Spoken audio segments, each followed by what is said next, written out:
Hey gang, welcome back to Invertebrates Laboratory. This week we're going to be taking a look at an incredible project. This is EggTimer's newest product, the EggTimer QUASAR. This is a flight altimeter and tracker all in one. Alright, so we're going to go ahead and go through our parts here. So when you initially open the bag, you will be greeted with a parts list. The QUASAR has an extensive parts list. It is incredibly long. But we're going to sit down real quick and go through all of them just to make sure we have them. Some of you have watched parts of these videos before and will probably want to just skip on through. I understand it's not exactly the most titillating content. So we have initially our Wi-Fi module, which I'm going to set up off to the side, and our Hope RF module. Those two come all on their own, and they've got a number on a bag. That number is related to your Bluetooth password, so you'll want to keep that. We then have a second pink bag full of parts that we're going to go ahead and go through. The primary part you should notice in there is the PC, or is the circuit board, PCB, with the pre-mounted GPS antenna on it.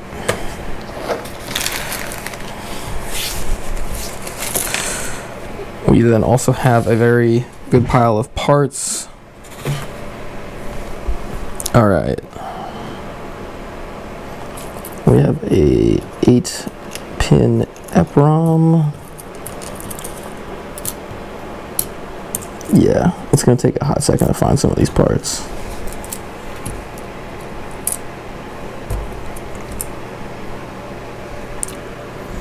So we're looking for the pack PCA 9536, which is actually this little guy here. So I'm going to set it up out of the way. And we're looking for a voltage regulator. It will typically, voltage regulators are this guy or these little guys. There should be one voltage regulator, so it's going to be that guy. So we'll get it out of the way.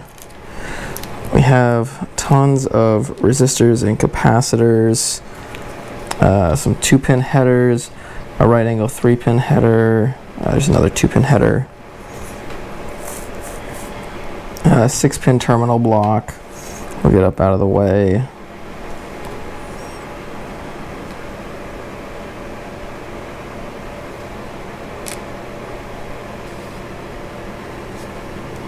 We have a handful of jumpers that we don't need at the moment, and tons of very tiny parts. Alright, next we have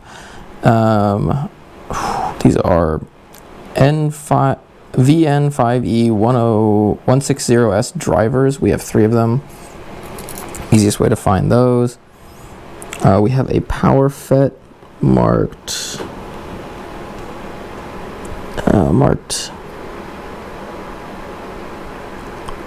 FQU13. That would be this guy here. You can maybe see that is marked FQU13. It looks almost identical to the other one that we have, so it's kind of difficult to keep track of those as we go. This is our rectifier, is the other one marked FD20, so that keeps things confusing.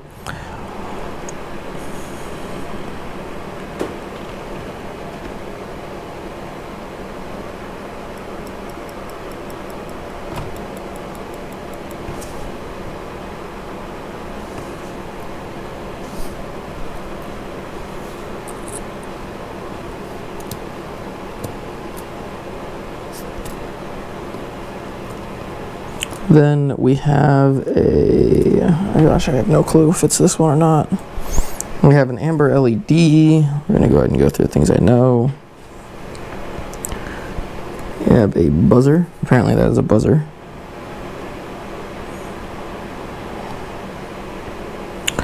We have capacitor, 0.1 microfarad.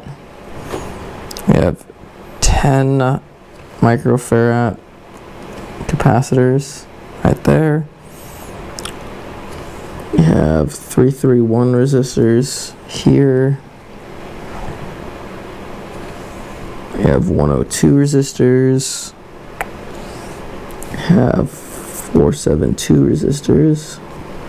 Some of these are upside down. No, there's 472 resistors. Here's my 103 resistors, my 104, my 223 resistors. I have a bunch of resistors with leads that are literally just for the leads. We'll be using these for soldering on. Usually the Bluetooth module uses those. We have a 1K, 3x1K resistor, SIP, and some very, very tiny chip that I do not know the name of. So we'll go ahead and set most of these to the side before we get started. I'm also going to work to kind of reorganize parts as we go. So let's bring this into focus here real quick. All right, so on this board, the first thing they want us to do is go ahead and actually mount it to a series of 440 screws. I just happen to have these around. The kit does not come with them, but they want it mounted such that basically the head of the screws on the opposite side of the GPS board. So basically we'll have a standoff to work from as we go. So basically it'll end up sitting like that, keeping the GPS board off the ground. So I'm going to do this off screen real quick. That is the first step.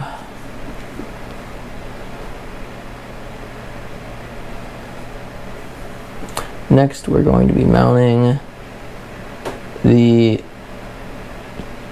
CAT24C512 EPROM 8-pin SOIC.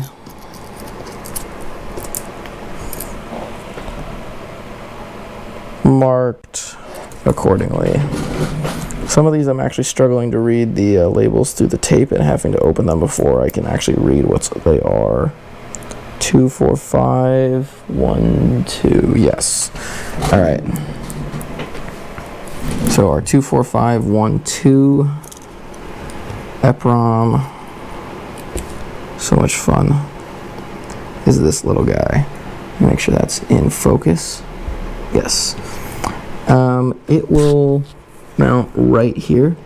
There's actually the word EPROM printed on the circuit board, and so that's how we know where it goes.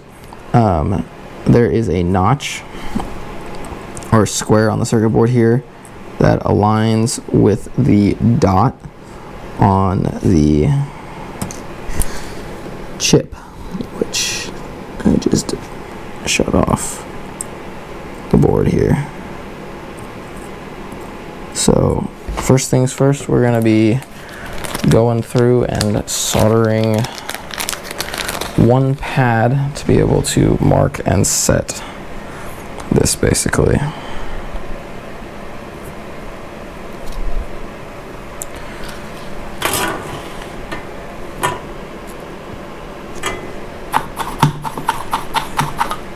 If your soldering iron's anything like mine, it's been a little while since it's been used, and so it'll need re-tinned and cleaned before you get started.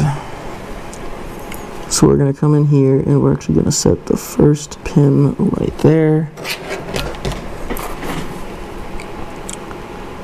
I'm going to come in like this.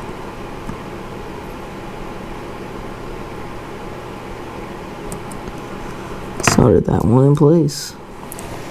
So next thing we're going to do, I'm just going to verify with the set. Yep. After we set that one, we will be soldering the other 8 pins.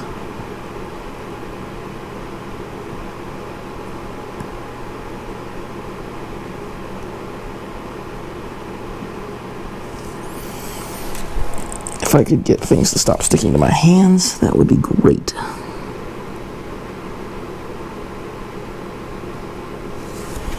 Alrighty.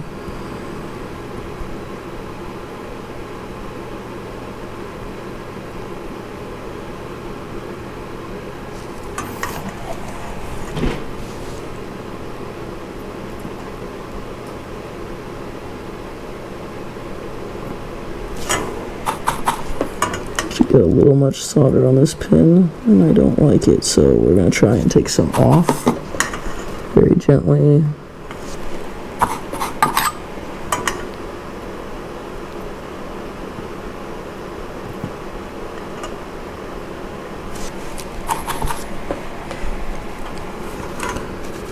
All right. Next pin. Does not need much solder at all. Just enough to hold the pin on there. I still have quite a bit more than I'd like on this end pin, but I don't want to risk damaging it, so we're going to leave it right like that. Next, we mount a 0.1 microfarad capacitor. It is brown part in paper tape, so that is this guy here, brown in paper tape. We need exactly one, and it's going to be going between our two 8-pin SOICs.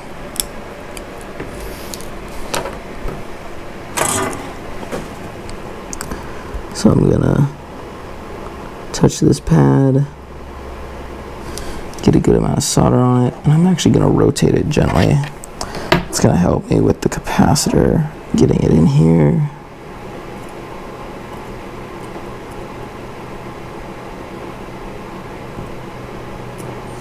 All right.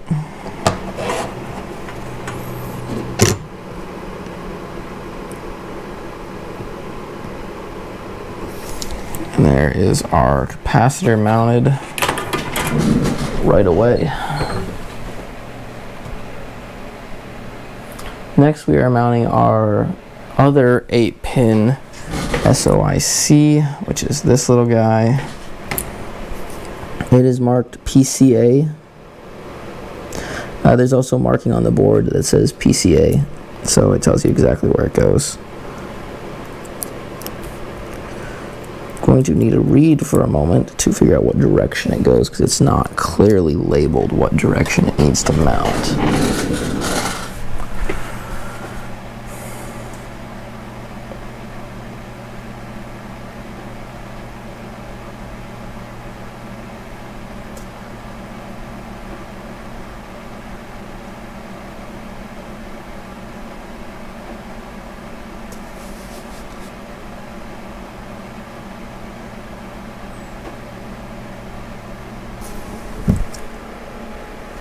Okay, so this is really a weird one. So there is some NXP text on, this little chip at this edge of it. It just says NXP, and the pin in the right corner there matches up to this upper pin that we're calling pin 1.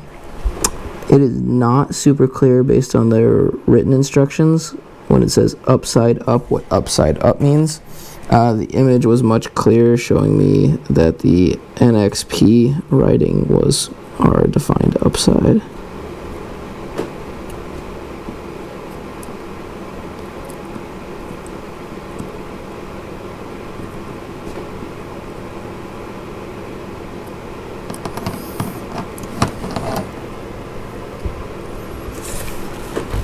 That did not work as I wanted it to.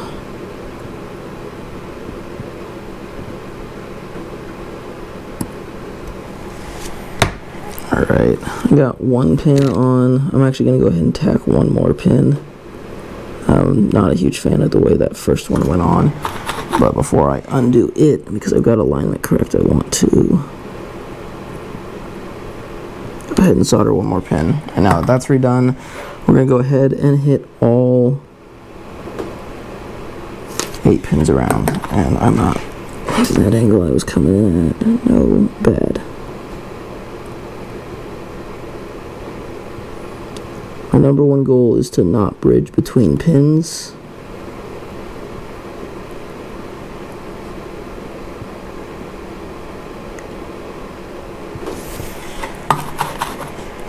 These guys should heat up rather quickly.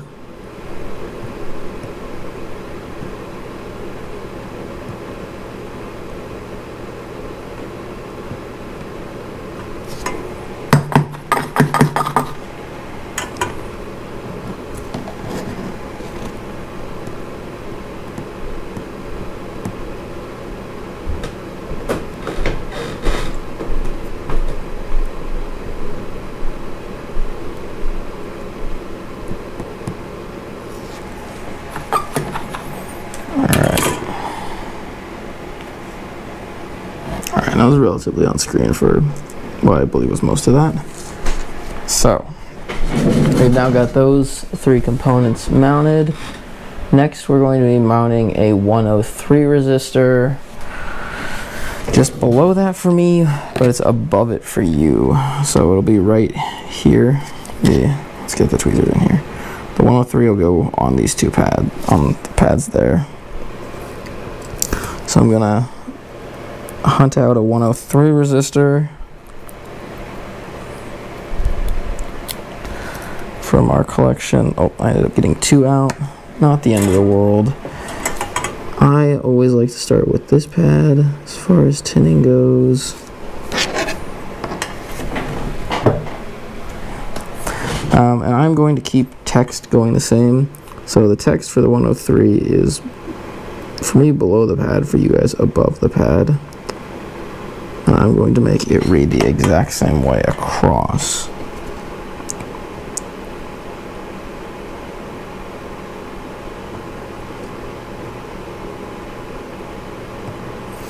So it reads 103. For me, left to right, you guys right to left, because it's upside down at the moment.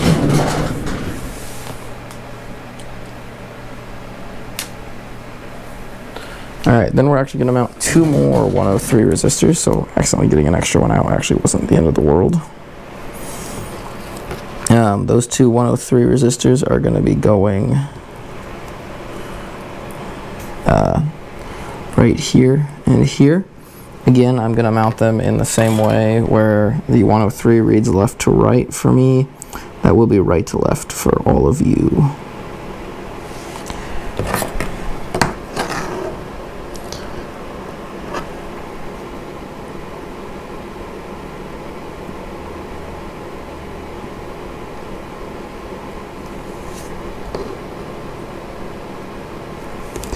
I'm going to go ahead and mount both resistors.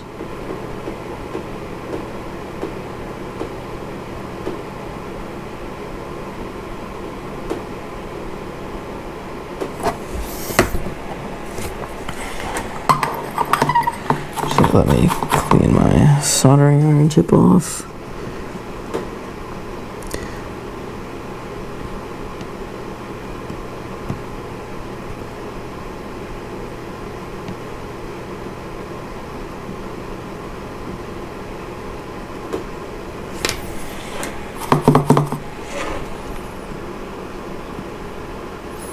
Alrighty, and that marks those two being mounted. Sorry if the video gets a little wobbly, it can be quite difficult. Next we're going to be mounting the SI2302 FET on this side. So that actually goes right here between pad 1, 2, 3. The FET is one of the two contained in this very, very tiny package. They are teeny tiny 3-pin connectors. So I'm going to try and get only one out. And my goal is to heat up and solder just the rightmost pad, just enough.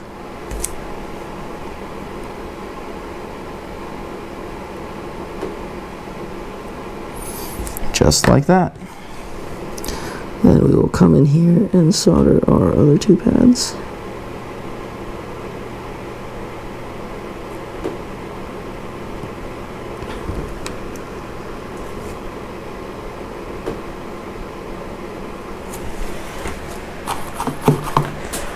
Alright. Next we will be mounting another resistor. That resistor will be an additional 103.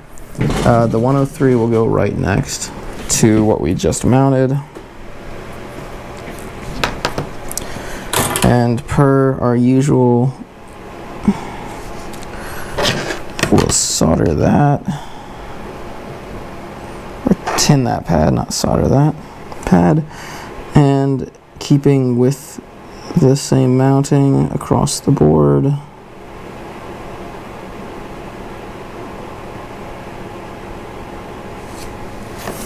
I've got that lined up that way.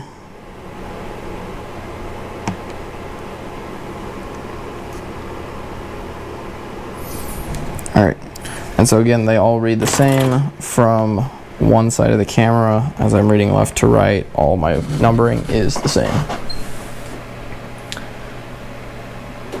Next, we're going to mount two 472 resistors. So they are going to go here and here.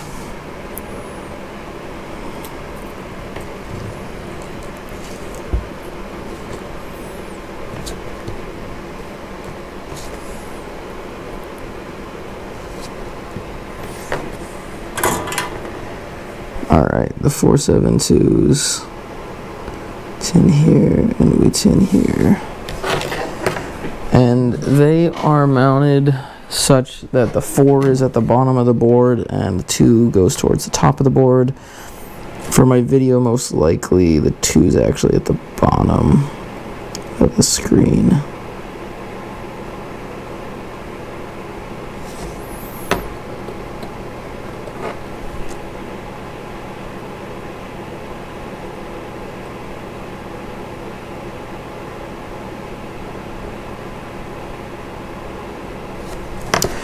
Alright, both of those tacked in place, come back in and get their back sides mounted, and then I can gently reflow the front just to verify that it's good.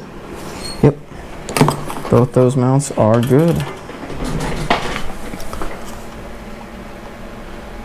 Next, we're going to mount another 0.1 microfarad capacitor. That will be the brown capacitor in the paper carrier. That's this carrier again, and it's going right next to what we just mounted. So again, we're going to solder one pad. I'll tin one pad. Go ahead and keep the heat on it.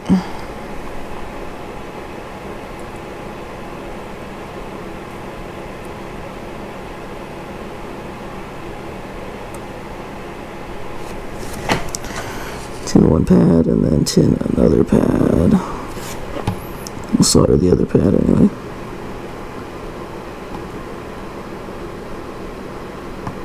Alright, now I need to check something. See if it does look like bridging across there is common. Let me just double check again. Yeah, that looks to be a common hole shared by the resistor and the capacitor. I just wanted to verify that before we continued. Next, we are mounting the left VN5E 106S driver.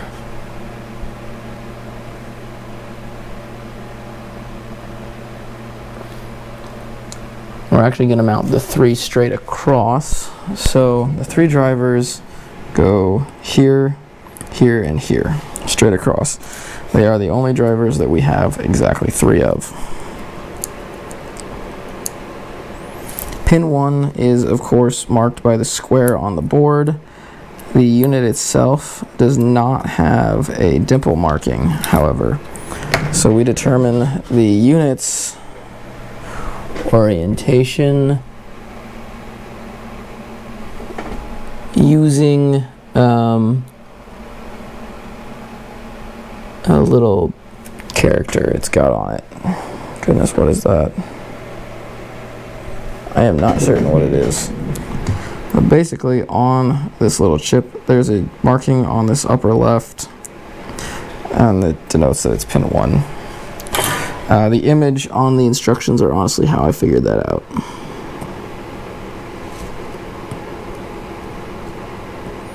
Go ahead and just tin down the pads.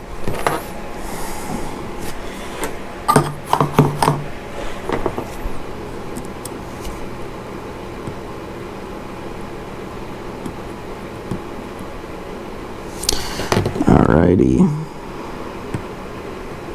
So I'm coming across and blocking a bunch of my light.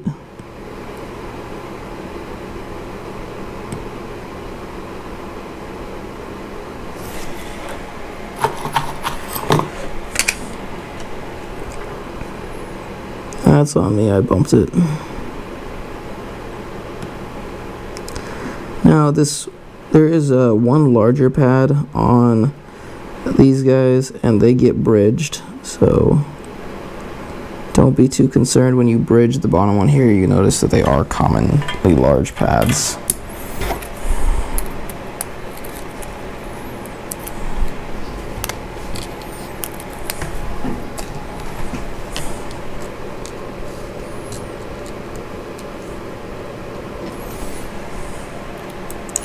Alright, and next we're mounting the middle one. Oh boy, I flipped it. I'm just gonna go to the next boy. I've already got it lined up.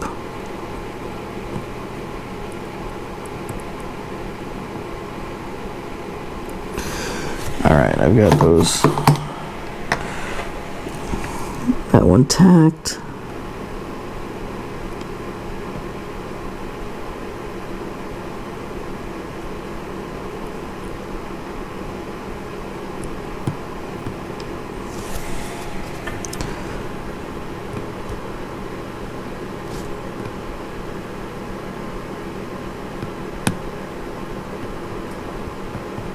Alright, got all of those tacked in or soldered on. So next we're going to get my other chip aligned, bring it up. Thankfully I'd already tinned all these pads.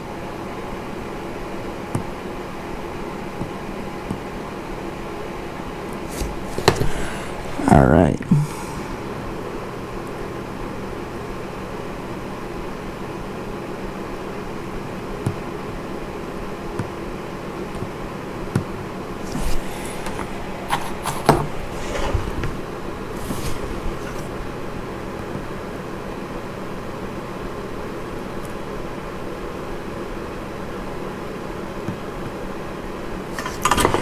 Oh goodness, this is not one to... There we go.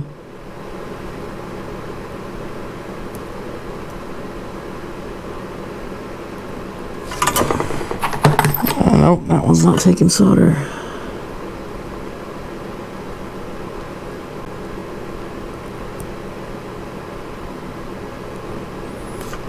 Alright, there we go. And the last one. Alright. There's the gang on there.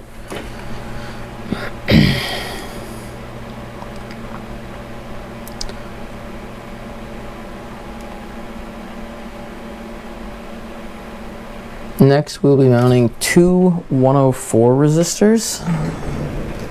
So the 104s, we have a package of 4 resistors marked 104.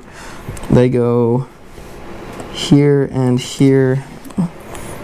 Mounting 2 of them. The 1 will be at the bottom of the board, the 4 will be at the top of the board. For me, for you guys, that will be reversed on the screen. So the 1 will go on this side and it will read 1 to 4 going bottom to top for my orientation.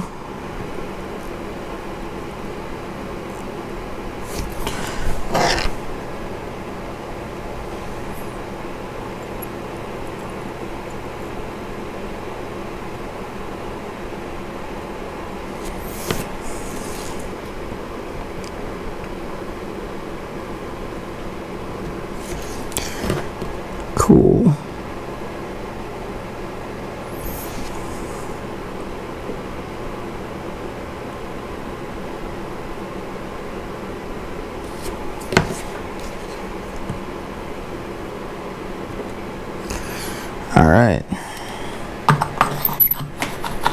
That is our two 104s mounted up. Next, we're going to mount the 3.3 volt voltage regulator. That voltage regulator goes right here, right here. So we'll actually start by tinning the big pad. Also, the voltage regulator is this guy right there. We always want to start by tinning the big pad on the voltage regulator. It's the easiest spot by far to start when mounting one of these. If you get the big pad to take and align, you get just about anything to take and align. So I'm actually going to flip the board over for mounting this. Might actually leave it like this for the rest of the video. Make it a little easier for you guys to follow along.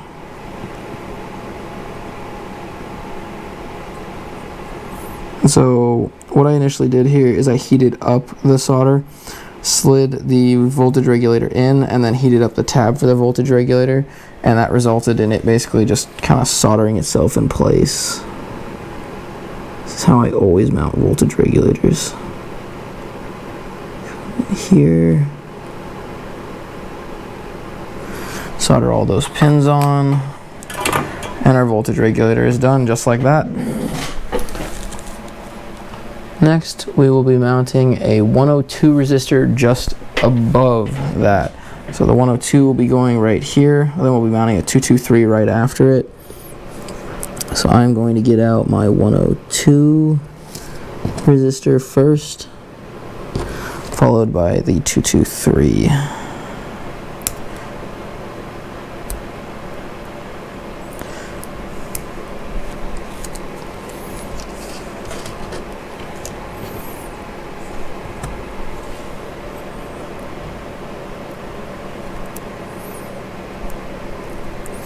Bear with me while I prep the equipment I need.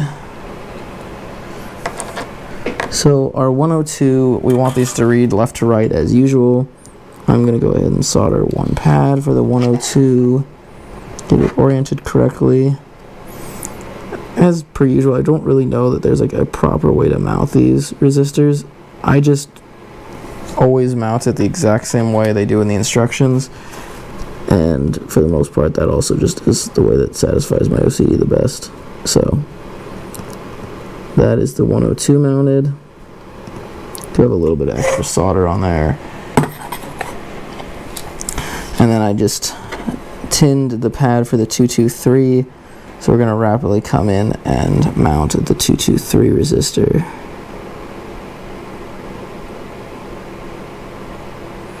I'll remove my heat. Crud, it wasn't set yet. Do that about once or twice per project. Usually I do it earlier on than now, though.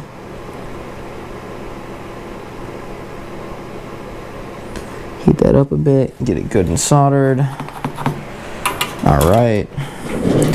There's our 102 and our 223 mounted. Next we'll be mounting a 10 microfarad capacitor. It will be the brown part in a clear carrier. There are 4 of these in a clear carrier. Look about like that. And this guy will be going right here, just to the right of our voltage regulator. So I'm going to start with the back pad here and tin it real quick. Probably should have gone ahead and gotten out the part first before I tinned it, but I didn't. It's kind of fun getting to work with these things coming out of the pick and place packaging, since these are 1206 components.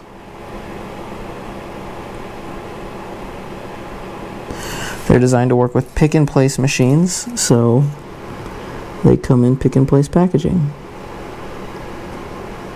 Alright, we get that all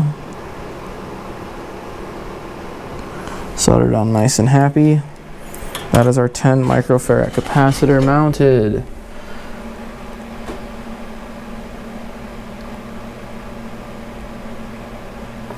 Next we will be mounting the Hope RF module.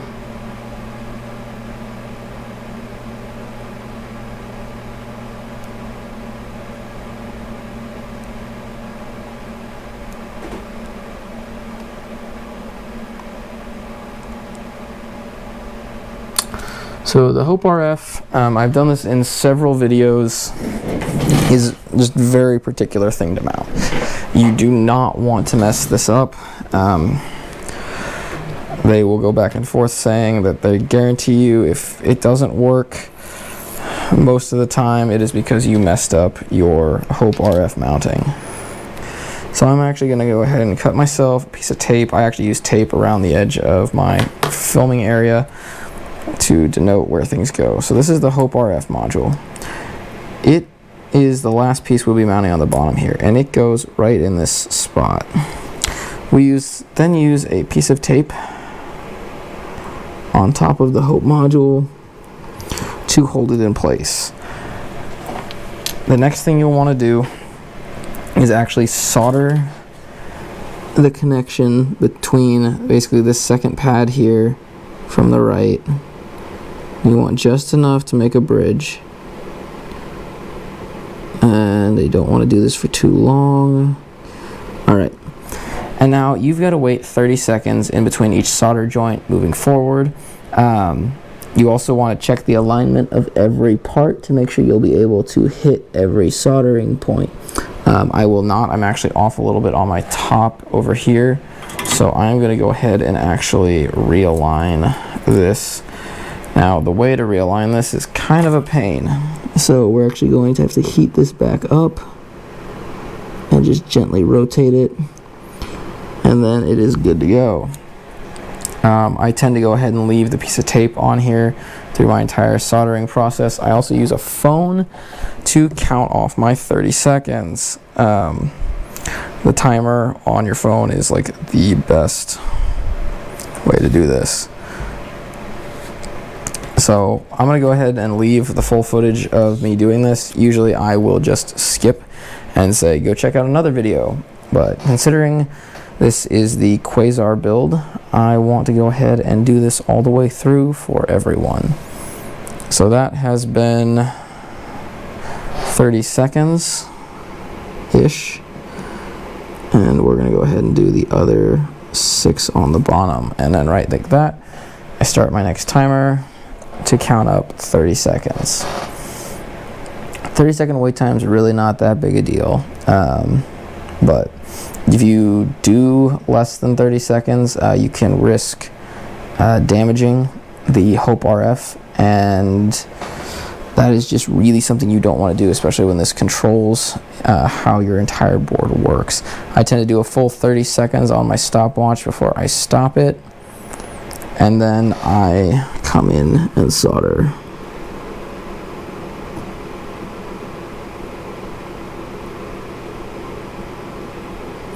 Full connection before I start again. So there's a very detailed section on the webpage about how to do this and how to do it right.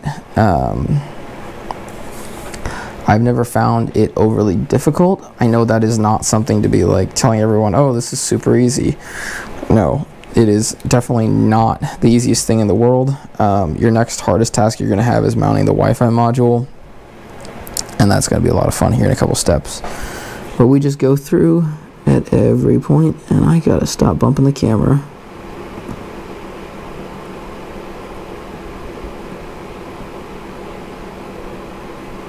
And I've got way more solder on most of these than I really need. It's supposed to be just enough, but I have a lot on there. It is tinned all the way down the side, so you don't actually need to like fill the hole. They actually would recommend you don't fill the hole, because that would be defined as too much solder, which is what I've done on at least 2 of those 4. So we'll try and not on the next, on the remainder. So we just gently heat it up, and just like that is what it's supposed to look like. So it gently arcs up the side of our Hope RF module and then fills the pad, but does not fill the hole.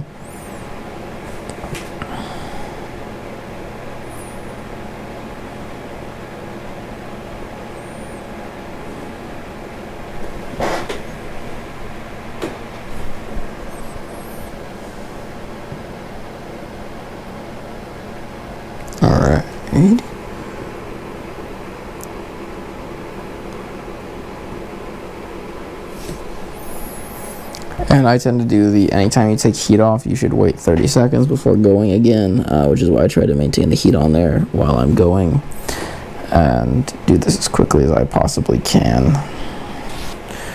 It's also a good idea to go ahead and clean your soldering iron in between steps.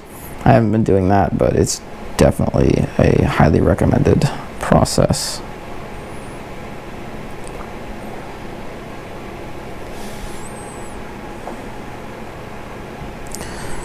Alright. When I first started soldering these Hope RF modules, I very much stuck to the like 45-second concept. Now I'm very much like, oh yeah, 45 was way too long, but I upped it just to make sure I didn't do anything dumb. Now I'm going to rotate it over because we've done all of the ones across the bottom. There's 7 of them. And then we have the 2 on top to solder as well.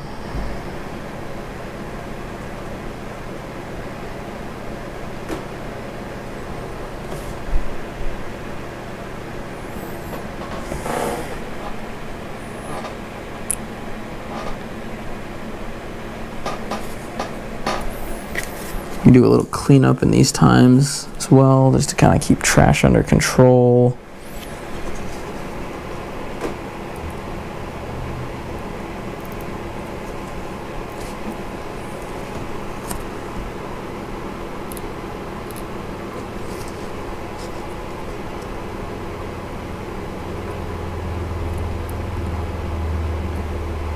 Alright, there we go. That did not want to take initially. Alright, so we only have 1 more left to go. Thankfully, we do not have to do any stick soldering for this. The antenna is actually this little guy, which I forgot to mention at the beginning, and he will actually screw on in the hole right here. And I love the little stick antennas way more, or the little like 2 dB antennas way more than the stick antennas. I even found a 2 dB screw-on antenna to use with my telemetry module.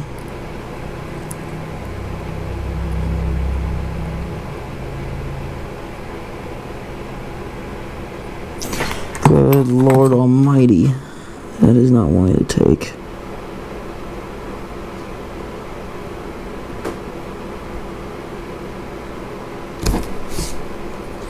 There we go.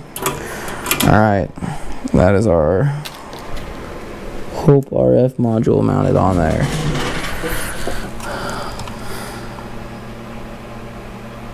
Next, they heavily recommend you inspect all joints before soldering.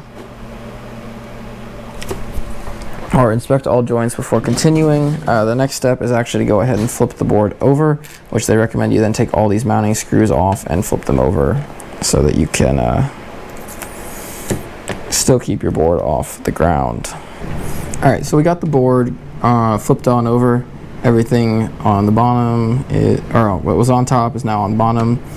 I've got it oriented so the top is here, bottom is here for you guys again. Next thing we're going to be doing is mounting the 10 microfarad capacitor. That is another one of the brown in clear tapes. Just as a reminder, looks like that. We will be mounting it just above our GPS board on this side. So it actually goes right here. 10 microfarads. And it's also marked 10 UF if you were to look. Oh no. Okay, well, my capacitor disappeared. That's problematic. I will have to find that in a moment. Till then, I'm just going to grab another one.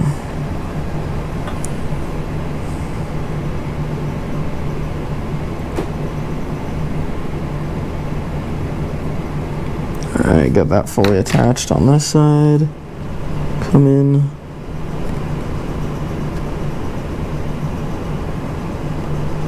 Get that one reattached. Let's add a little more solder to clean that up.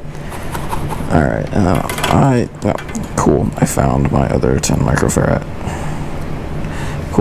Misplacing those, bad time. All right, next we are mounting a 0.1 microfarad capacitor. That is the brown in paper tape. Looks like this right above that in the location right here. So we'll get that tinned. Grab the capacitor.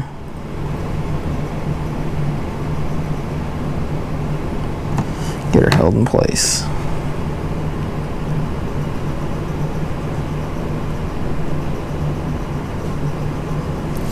All right, clean that one up nice.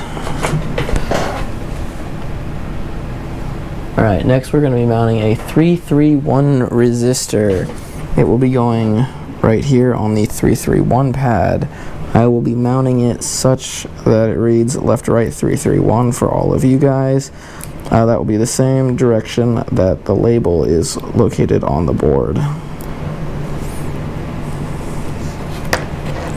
So we're gonna tin the pad.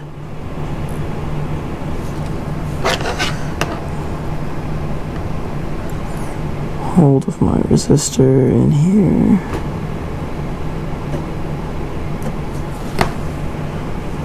Hold it in place.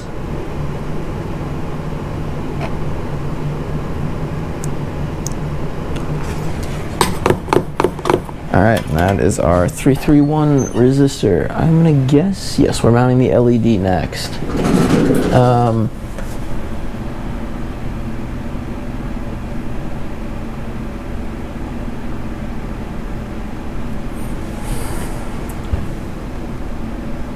Alright, so the LED has the word LED on one pad and the word diode on the other pad. As you can see here, well, not the word diode, it's a picture of a diode on the other pad. And our LED comes in this black plastic thing. On one side of the LED is a green marking. That green marking must go on the same side as the diode in order to work. If we do not do that, it will not work. I'm gonna go ahead and tin the pad here real quick. All right. I do not know how easy this is going to be to see, but there is a green marking. It is on the side I am holding. Try and get that tacked on there. And I'm going to come back in from the side.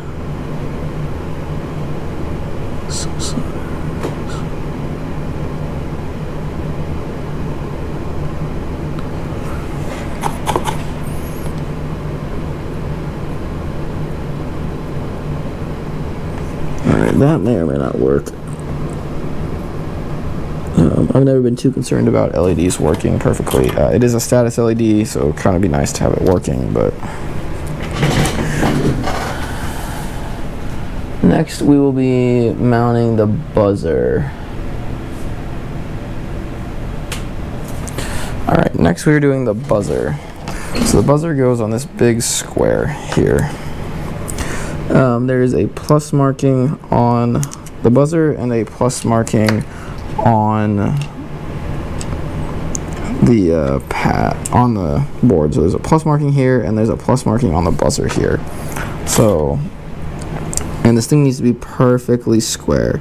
So they're saying tin the solder or tin the pad, keep the pad tinned, move the little boy on over.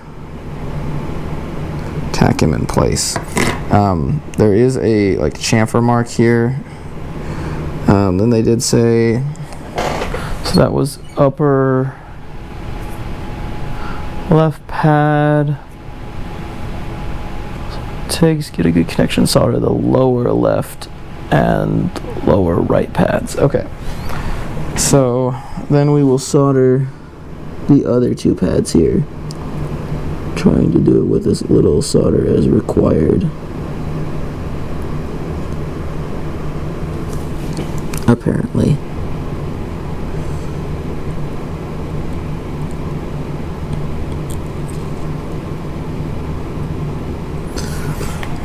Alright, I'm going to then touch up this upper pad a bit. I've got a little bit excess on there.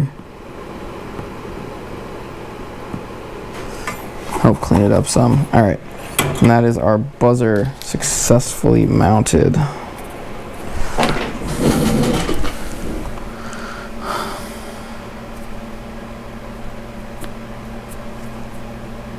Next we have a 10 microfarad capacitor that goes right next to the buzzer. That would be this pad set here. It is brown and clear tape. Yes, brown and clear tape, which thankfully I already have one out from having dropped one earlier. So we go ahead and tin our first pad. Keep that bad boy tinned.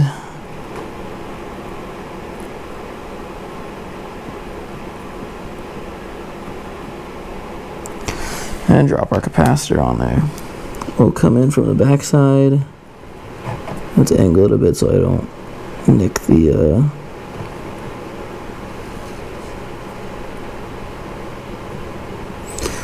Yep, there we go. The other side again. There we go. 10 microfarad capacitor is mounted right next to it. Next, we'll want to mount a 0.1 microfarad capacitor. It will go right here. Again, the 0.1s are in the paper tape.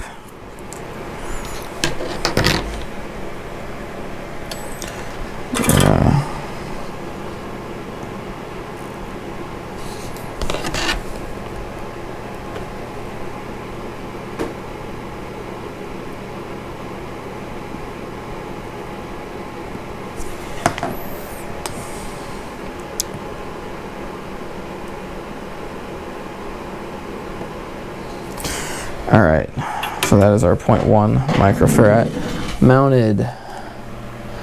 We're next going to mount a 104 resistor just below the buzzer, so it goes right here.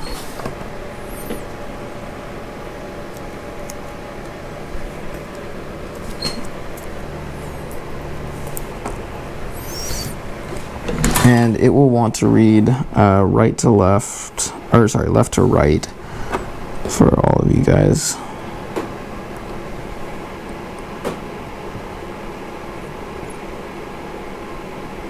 Basically, you want all the text to match at all times. That's the easiest way of putting this.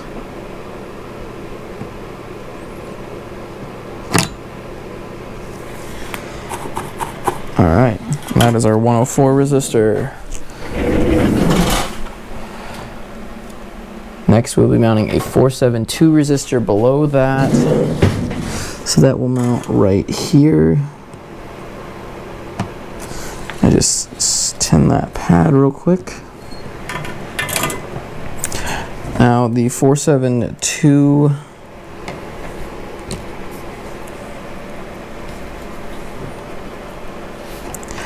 will mount such that the 4 goes at the bottom of the board, 2 goes towards the top of the board.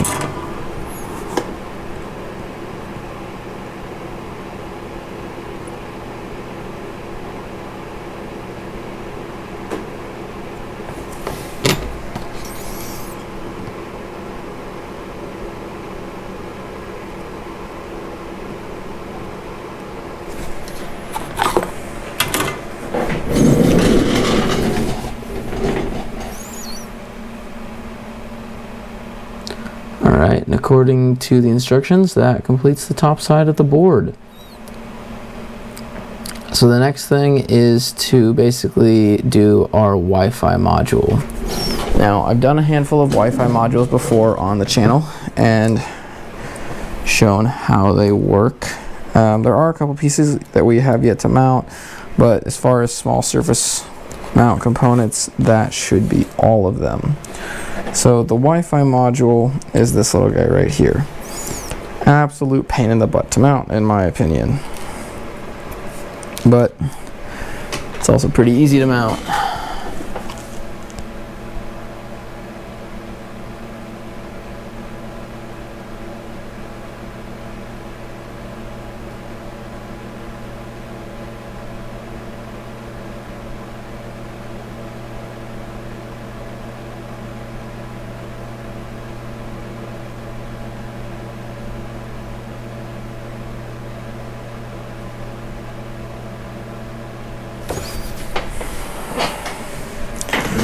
Alright, so to do this, I'm going to double check positioning on the camera.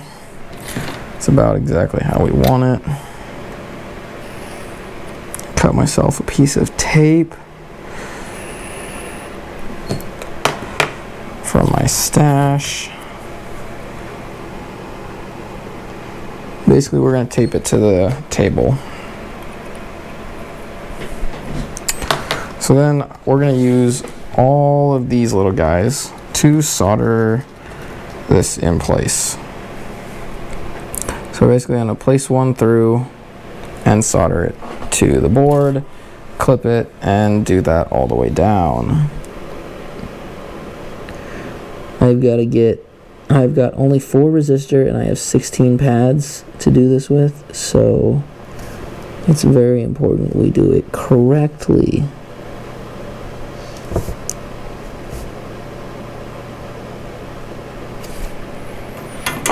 So when we clip the leads, we're not wanting to clip them at the resistor body. We're actually going to want to clip them about 1/2 inch above the board, which will be about halfway through the body. And then we'll come down and do the next one. That's apparently not clean enough.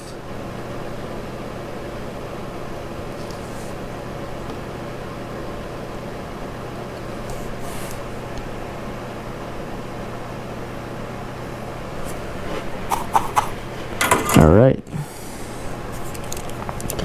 now we will come in and clip it flush with the body. So I got 2 per lead. And that's our goal, is to get 2 per lead all the way around. Ow. And be careful to not burn yourself. The resistor will get hot as you keep going.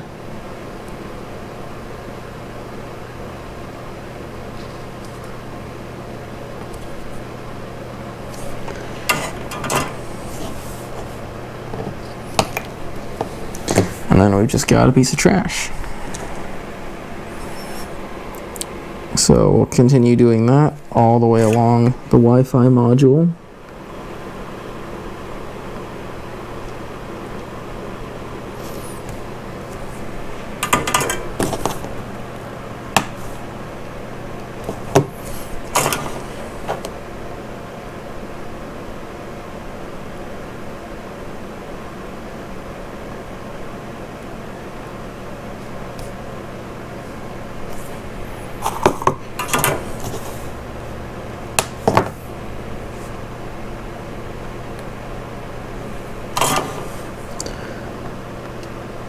As I'm doing this, I will note that I am gently melting the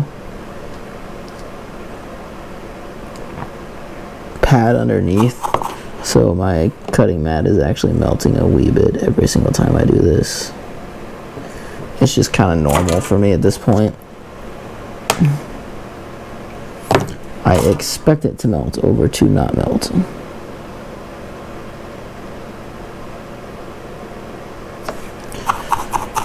Alrighty, and that's one side. And you'll notice as you go that most of the pins are not square, straight, or even in the remotest sense of the way you want them. It'll be your job to basically come back in and align them before we have to mount it to the circuit board. Once you do one side, you'll come back in and do the other.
And you'll occasionally notice you will get solder to stick to the leads in a very annoying fashion, and you'll have to come back in later and clean those up.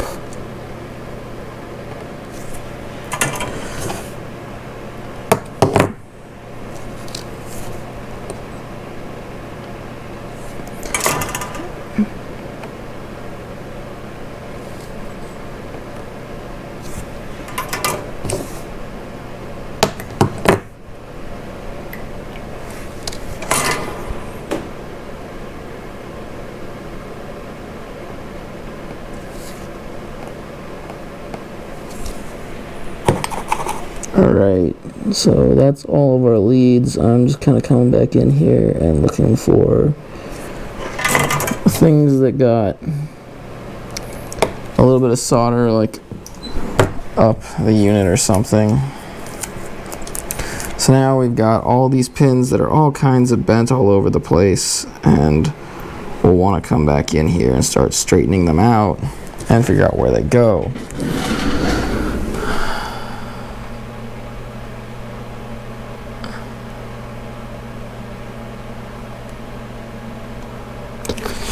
Next thing we really want to do is flip the module over, take our diagonal cutters, and trim the leads down.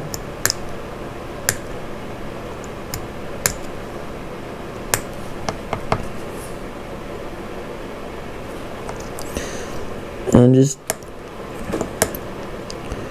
make sure none of the parts get left on the board as you're snipping them off.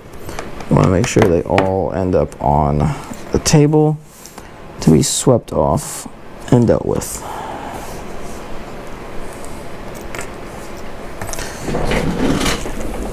Alright, next we will want to put this on our board. So it will mount on the board in this orientation. And now the hardest part is going to be getting all the pins to line up with the holes they need to go into. It is considerably harder than it sounds. Sometimes I've even gone the distance of shortening the pins.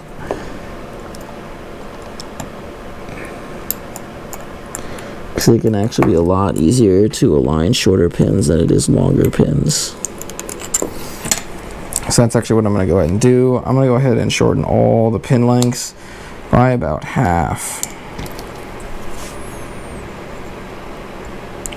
Nice thing about doing this is it makes all the pins the exact same length. That can make your job a little easier as well. So now I have gone ahead and shortened all the pins down. This is not a step outlined by EggTimer. They would actually prefer you left them longer. I prefer getting them shorter because they're much easier to get on and in. And of course I bent one pin over because I didn't get it aligned, which is another thing you've got to keep an eye out for, and you cannot let happen.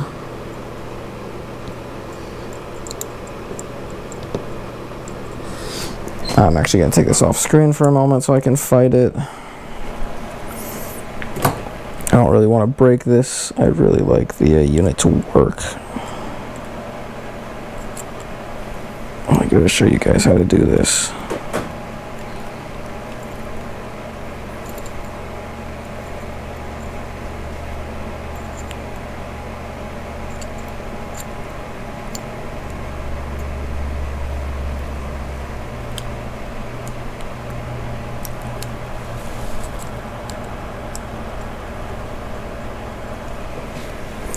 Alright, and that got it on there.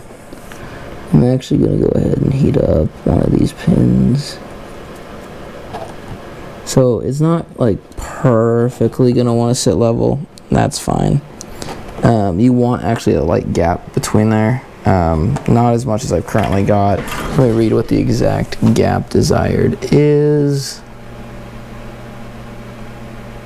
I want about a 32nd of an inch. So my gap's a little high, so I'm actually going to do a little work off to clean up some of It's actually excess solder for me that's causing the issue.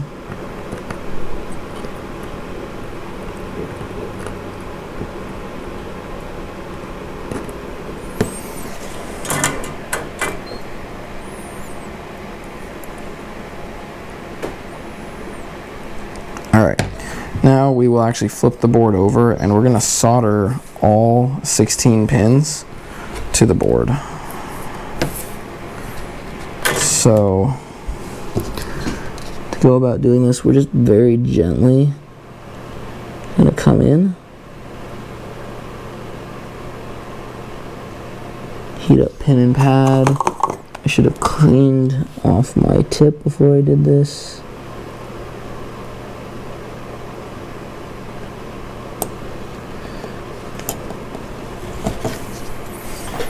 And my solder got too short. That's what's happening.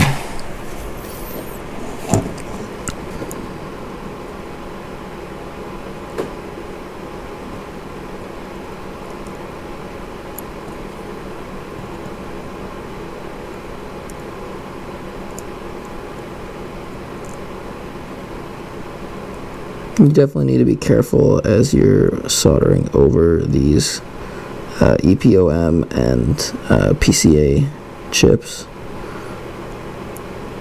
Do not want to heat them up. They are not the desired thing to be soldering or subsequently desoldering.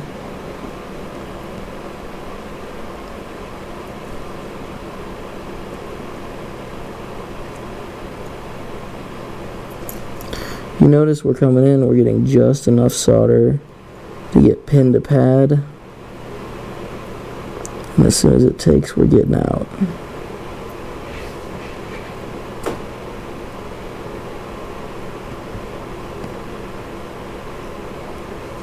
So we do not need any more than that in there.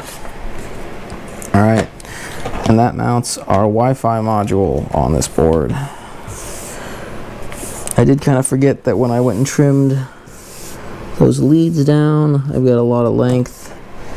I've got a lot of scrap floating around now. So you want to collect that.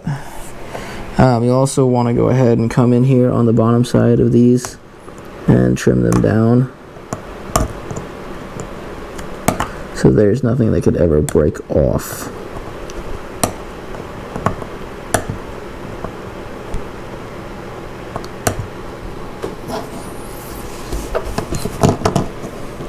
So I just come in here with the diagonal cutters.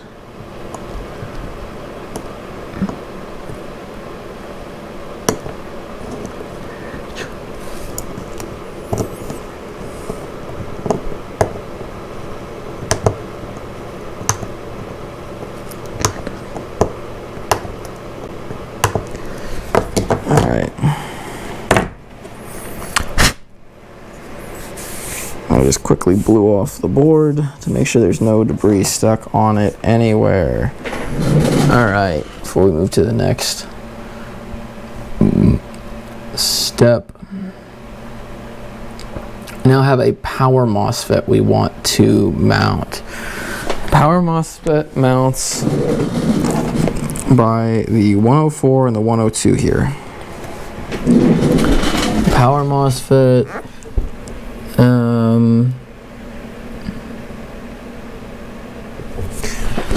is the one marked FQU13N06L. Yes. And will mount on the board with the heatsink side towards the really thick line on your board. Pretty straightforward there. They highly recommend then you just take a piece of tape, hold it in place. We can then flip it over and gently solder the pins.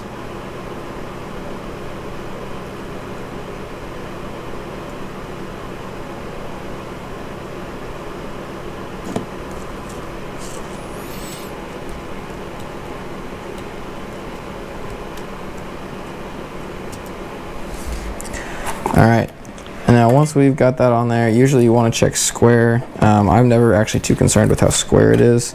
Then our next step is to make sure we come in and snip off all 3 of the pins, because we do not want the length of the pins left on here. And then make sure we get all of that debris over into our little debris pile we're making. At least we've got it collected in one spot. So that's our power MOSFET. Next, we will be mounting the rectifier. It is the only other 3-pin little guy we've got. It likewise has a heatsink. The heatsink mounts towards the thick white line on the board. Again, recommend using a piece of tape. Get it pretty close to square, like however you want it, and then flip it over and solder it. Unless you move the screws like every single time, it's not going to stay perfectly square, but I've never really cared about that, so.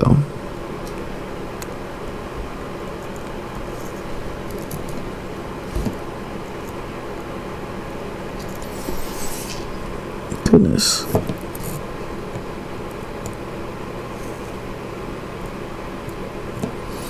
Alright, there's our rectifier mounted. Again, same thing. We'll want to come in here and mount them. The instructions would definitely recommend you only soldered one of these pins at a time. Did one pin and then checked its orientation so you knew it was perfectly up and down like how you want it. As I've said before, never something I've been too concerned about. So next, we're going to mount the terminal block. I very much want the 4-pin terminal block on here. I know some may not, but I very much want this 4-pin terminal block on here. It is listed as an optional item. I don't really think it's optional. Terminal blocks are something I have added to every single one of my builds, even if they didn't come to it and were meant to be soldered on.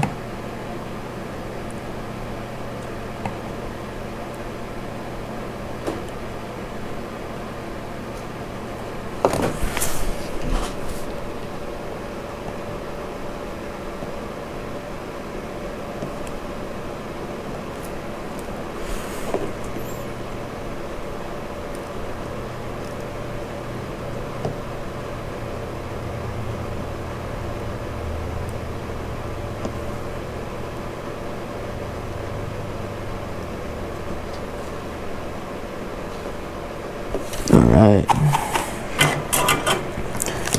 and that's our 4-pin, or 6-pin terminal block across. Next is our 3-pin header. So it's a 3-pin right angle header that comes with this guy. It's this little guy, and it mounts right here next to our Wi-Fi board. This one you definitely, again, want to use some tape for trying to hold it in place. I don't know how well it's really going to go for you. The instructions recommend you solder 1 pin at a time. Oh boy, there goes my camera.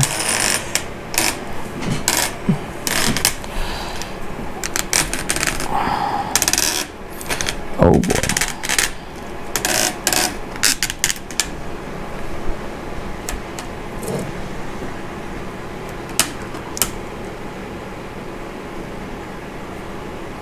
GoPro, stop recording. Fit.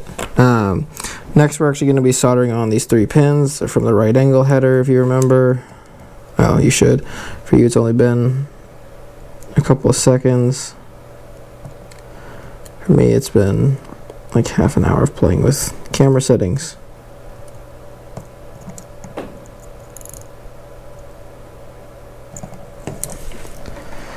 So, that is our 3-pin header. Mounted on there, nice and neat. So after that 3-pin header is our 2-pin header, which goes by the Wi-Fi module in our programming spot. So this, most likely, based on the fact that it's named programming, is what we're going to use when we want to program the board. So how that function will be performed is we'll actually use one of these jumpers to jump across that and do it. Go ahead and clean that tip again. Alrighty. And that's the 2-pin header.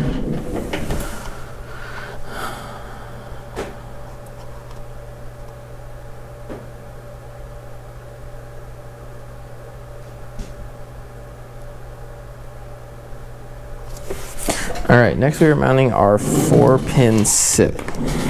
So the 4-pin SIP goes here, right next to that. You'll notice one end has the square knocked off on it, and we've got a dot on this end of our SIP. So that dot will actually line up with the square, so it'll go in right like that, with basically the text on the SIP towards our 2.4 Wi-Fi module.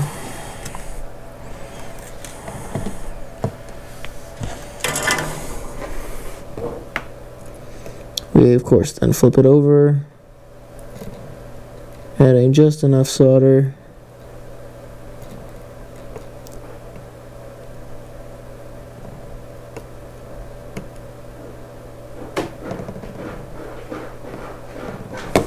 To get our connection.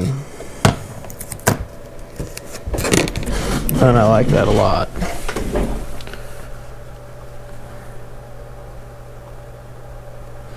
Next we're going to be mounting our other 2-pin header to the run location. So right here there's a run, and it's actually labeled run.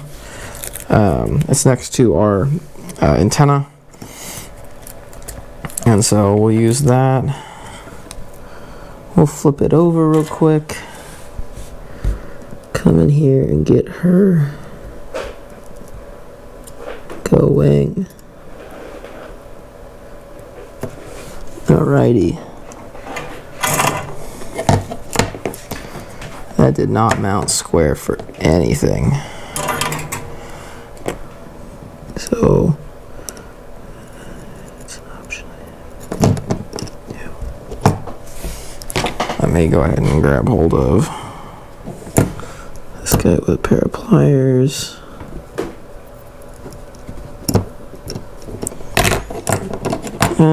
We're actually going to go ahead and call it good as it is. That melted a little bit when I did that, and I don't like that. So for me, it is at a little bit of an angle. I'm calling that not the end of the world. Next thing we need to do is mount the antenna. So that is really probably the simplest part of this entire thing. We've got a screw in here that we will back out. Let me actually scroll up real quick back to my image. And what we're going to do is that this goes flat on here. Our screw comes through from the other side to sandwich the antenna on.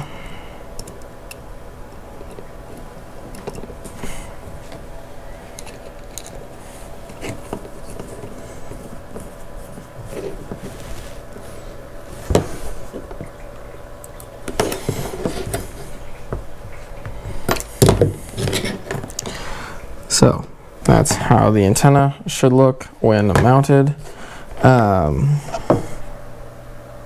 It's pretty centered on the board overall. Our next thing is our battery pigtail. The battery pigtail goes right here. I have the battery connector I want to use, and I am using a little JST connector here. I've got actually pretty long leads. I'm going to need to test that my wire will actually fit into battery holes. They do not at this time. They're not greatly cleaned up. I am so sorry I hit that again. That is like the 5th or 6th time this video I have done that. Alright. Actually really well connected, I think anyway.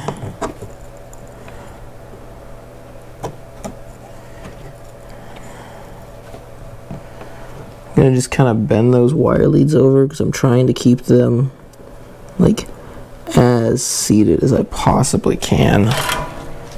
I do not want these coming unseated while I try to solder them on real quick. I'm not putting huge amounts of force into it, I just gotta get it to wick into everything.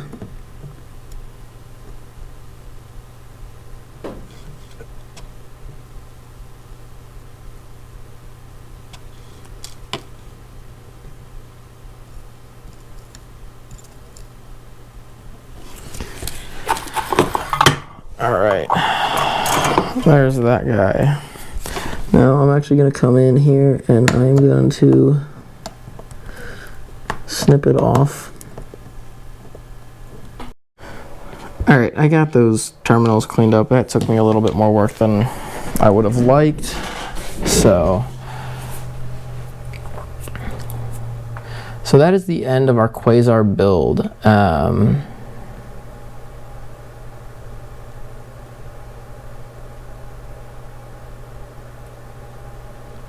Pretty much the next thing is we're going to plug in the 2S LiPo battery that I have to the pigtail. You'll hear some quick beeps and then a long one. If you do not hear any beeps, immediately disconnect the battery and then go to the troubleshooting check section. Good chances are you have a solder bridge somewhere. So initially we're going to power it up and see if we get the beeps we should get. More than anything, that's really the first thing we want to see. So I've got a LiPo here, 2S, and we will see if she is working.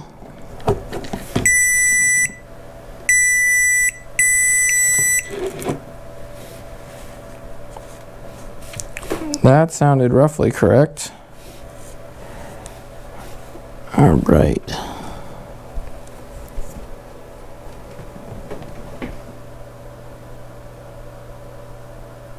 There's a red LED flashing on our Hope RF module. That means it is transmitting data that we could read for the EggFinder LCD, which I will program this to work with my EggFinder LCD in a moment. But initially what we're going to do is actually connect to the QUASAR via Wi-Fi. So I'm going to see if I need to adjust my setup any before we get going here.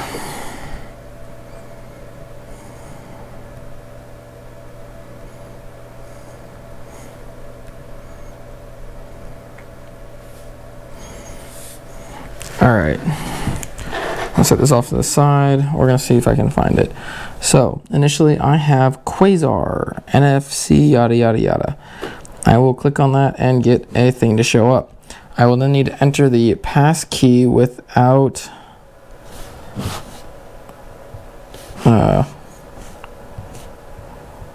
spaces. It should be 8 digits. I just took it off screen because I don't really want you guys to know my password. You'll need to turn off your mobile. This at least is how it works for mine. It will scream that it has no internet. I get that. But now we are connected to our QUASAR. And this is a flight system. And that is it saying, hey, we connected to a QUASAR.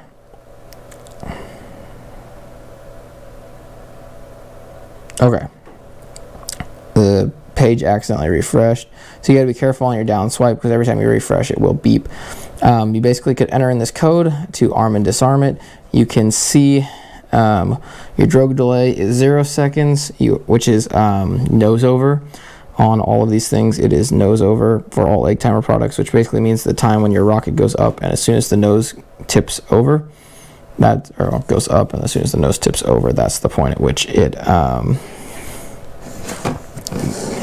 has issues. Let me actually like flip this over for you guys. So you can enter your code right here. It is 10:30 for me at the moment, so if I typed it in there and hit refresh, it would change to armed, but I do not have live charges at the moment. You can see 0 seconds and 500 feet. Again, 0 seconds is nose over. It's not apogee, it's nose over for drogue. And it refreshed anyway. We can see the battery is at 7.22 volts, so it actually needs charged pretty badly.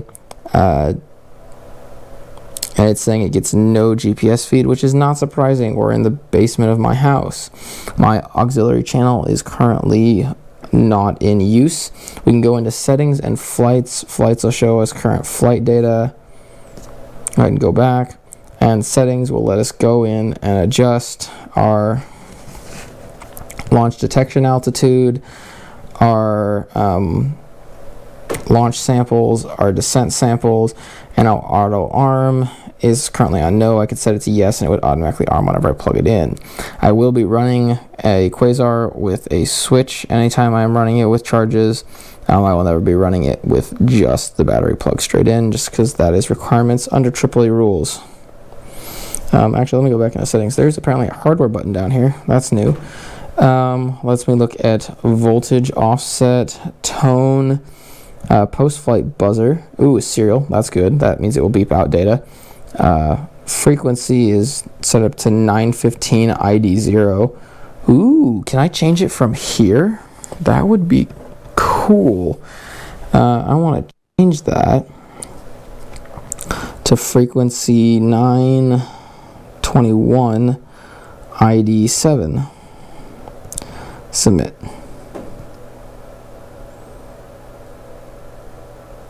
Dude.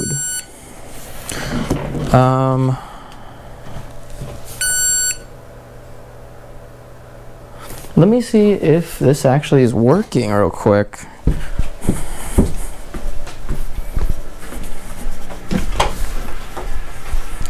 So I ran off real quick just to grab a battery for my EggTimer tracker.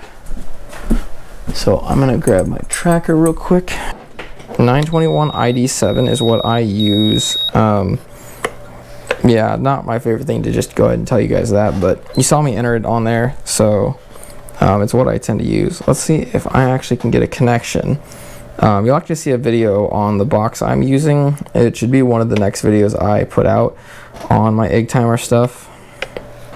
But I call it kind of my ultimate egg finder tracker box. That was it reconnecting to the phone, as you saw there. My box I'm currently using says it's waiting for TRS, which is normal, which I didn't actually check if I need. Oh, that connected it. So it is connected. It is waiting for GPS module.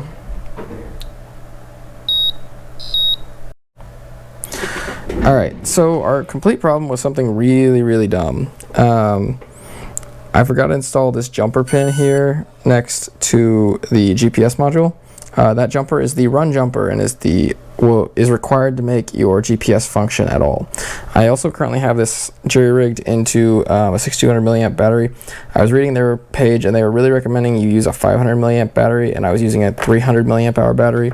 So I'll be looking at getting a 500 to 1000 milliamp hour battery to run with the QUASAR in the future. For the moment, quick testing. I should be able to jump back to that for some outdoor testing. But what we can see on here is we're now getting no fix yet. Before we were getting like no GPS data at all. Now it says no fix yet. We shouldn't get a fix while we're sitting here in the basement of my house, but we'll jump outside real quick, hook everything back up, see if we get a fix here, see if we can get a fix on our box, and see what we see. So we took literally one step outside and immediately we had GPS data, which is incredible. So it gives me latitude, longitude, and a bunch of other data, which is really cool to have. I've also got my tracker box down here active. It is still waiting for fix, but as soon as it gets a fix on this thing, we should have kind connection. The tracker box does actually have backlight, which makes reading this a whole lot easier. I don't know how easy that is to see on camera, but while we're outside and it's very much almost dark, it really pretty much is dark. Hoping we can get a fix on this real quick. Come on, buddy.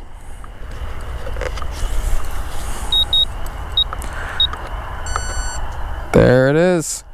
All right, I now have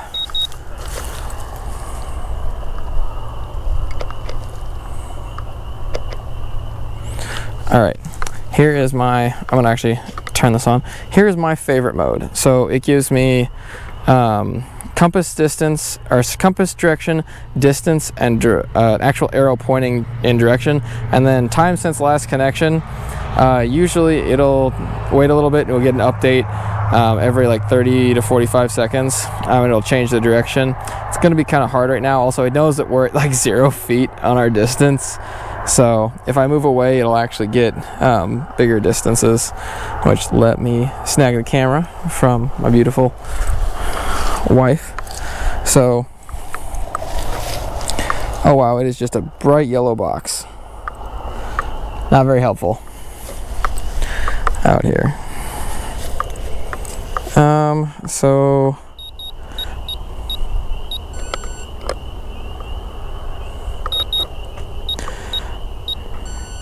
we're now showing like a distance of 4 feet, which is not quite right. We'll have to work on calibrating that data. This thing's being a little janky today, but we're actually getting data, which is absolutely incredible. We are getting yep, that flashlight helped a ton. Thanks, babe. We are getting GPS direction. I can get a compass heading and distance. Distance is reading like -4 feet. I'm not quite sure why it's doing that. And then my favorite mode gives us the angle too. But I'm gonna guess probably some of our issues are we're running on too small a battery while it's transmitting. So it will have a lot easier time in the future when I get the right size battery. But for the time being, that is the EggTimer QUASAR working with our tracking box. You'll see the tracking box assembly in the next video. It's really nothing special as to how it went together, but we're excited to actually get to use this in the field. One last quick reminder, don't forget to take the feet off your QUASAR before you go and start mounting it. I've left them on there just because it is very convenient to be able to set this down on the table and have that supporting it. I really like that concept, but be sure you remember to take them off before you fly it. Thanks for watching, gang. It has been an incredible build to get this thing working. Some of the troubleshooting stuff is pretty entertaining. I'm quite baffled at myself for forgetting to put the run jumper on. It was very much in the instructions. I just totally forgot to do it. That run jumper is 100% of what keeps your GPS running. If you change it from run to program, which is over here, that is how you would program the ID if you connected this directly to your egg finder tracking LCD via the 3 pins up here.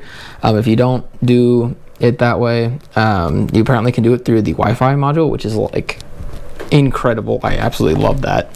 It makes setting this data so much easier being able to use the Wi-Fi module connection. But I really hope to get some flight footage and in-field use of this in the coming months. Until then, I'll see you all in the next video. We're going to be building that egg finder tracking box.